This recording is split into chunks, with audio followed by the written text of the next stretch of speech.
بسم الله الرحمن الرحيم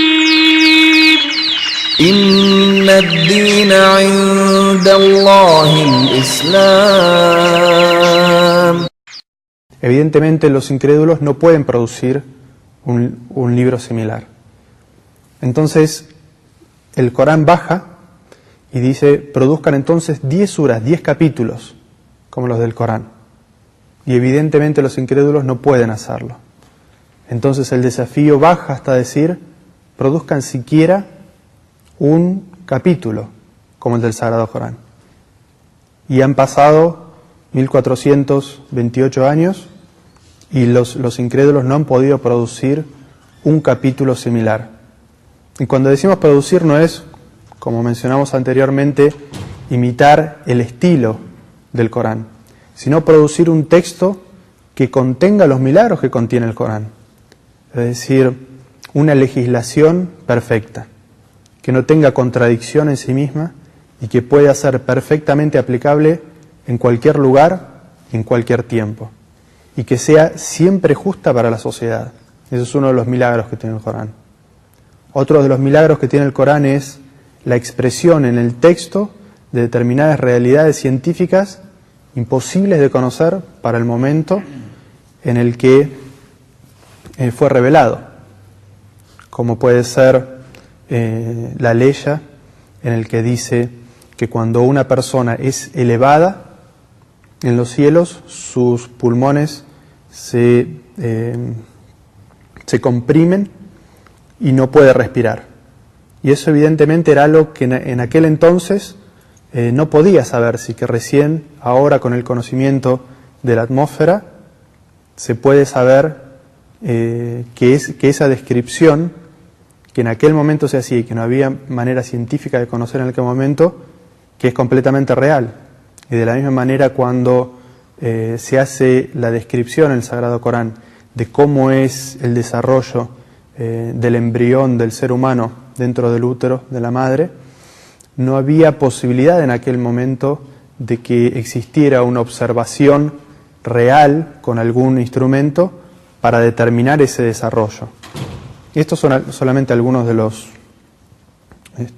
milagros, como también la descripción en aquel entonces en el que muchas de las culturas que se consideraban avanzadas creían que la Tierra era el centro del universo.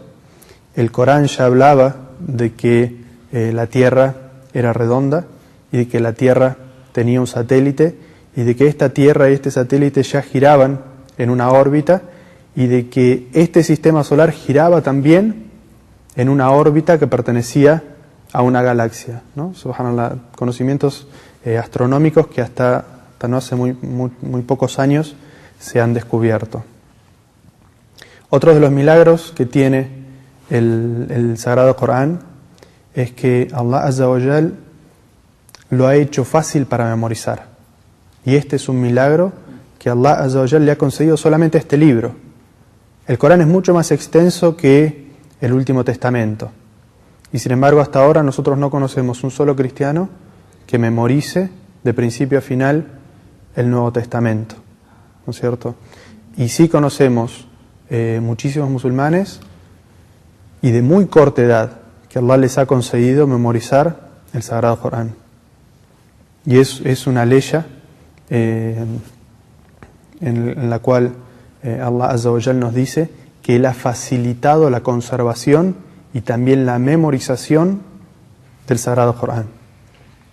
Y el último de los milagros que vamos a mencionar ahora sobre el Sagrado Corán es la conservación intacta, y que también es el único libro que ha sido conservado de esta manera, porque Allah Azza wa Jal lo juró así en el Sagrado Corán cuando dijo: Inna nahnu nazzalna adh-dhikra wa inna lahu lahafidhun. Es decir, nosotros hemos descendido el último recuerdo, el último libro, la última revelación para el ser humano, y nosotros somos de él su custodio. Es decir, nosotros garantizamos su conservación intacta hasta el último de los días. Entonces, estos son los milagros que contiene el Sagrado Corán, y por lo cual terminamos de comprender la definición que hicimos de qué es el Sagrado Corán. Y como ejemplo de leyes que se sacan del Sagrado Corán, podemos citar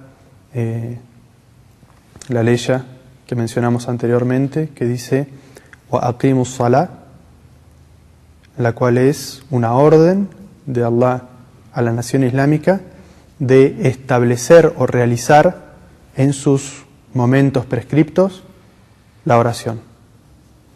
También están las aleyas que hablan, por ejemplo, sobre la distribución de la herencia.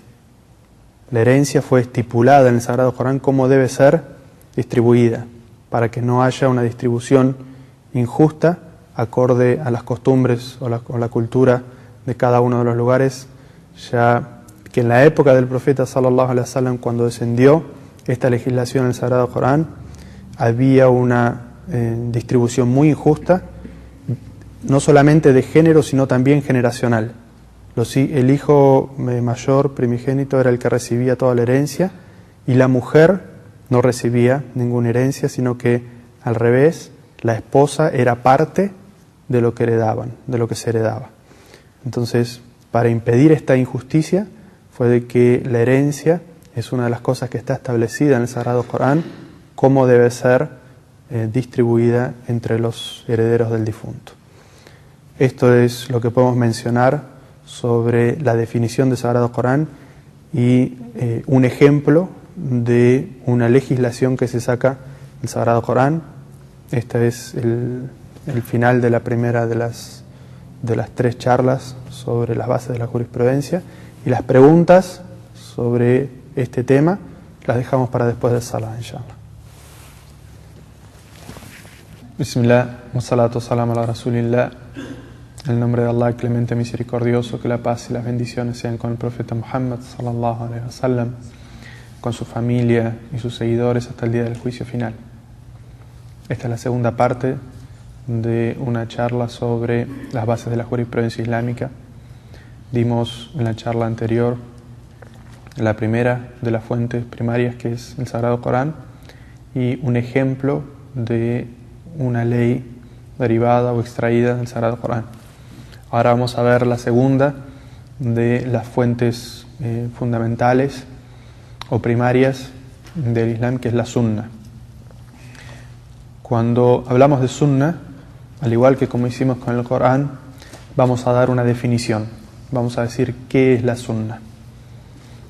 La Sunna es el registro de los dichos, hechos y las aprobaciones implícitas y explícitas del profeta Muhammad sallallahu alaihi wasallam, que han sido relatadas por sus sahabas de manera auténtica.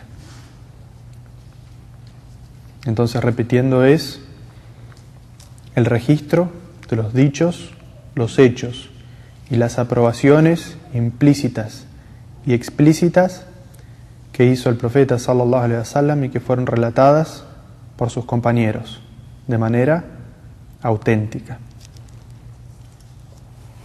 Nosotros manejamos 2 términos cuando hablamos de esto, y es la sunna y el hadiz.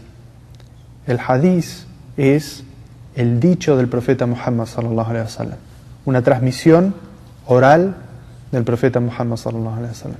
Y este término que estamos utilizando aquí es la sunna, que es más general que el hadiz, porque este término implica no solamente los dichos orales, sino las acciones mismas del profeta Muhammad sallallahu alaihi wasallam, y también las aprobaciones que hiciera el profeta sallallahu alaihi wasallam, como por ejemplo si había alguno de sus sahabas realizando alguna obra y pasaba el profeta sallallahu alaihi wasallam por delante de él y lo veía hacer esa obra y pasaba sin decirle nada, los sahabas que conocían la legislación islámica sabían que eso significaba una aprobación implícita del profeta Muhammad sallallahu alaihi wasallam, porque el profeta, como profeta de Allah, tenía una responsabilidad,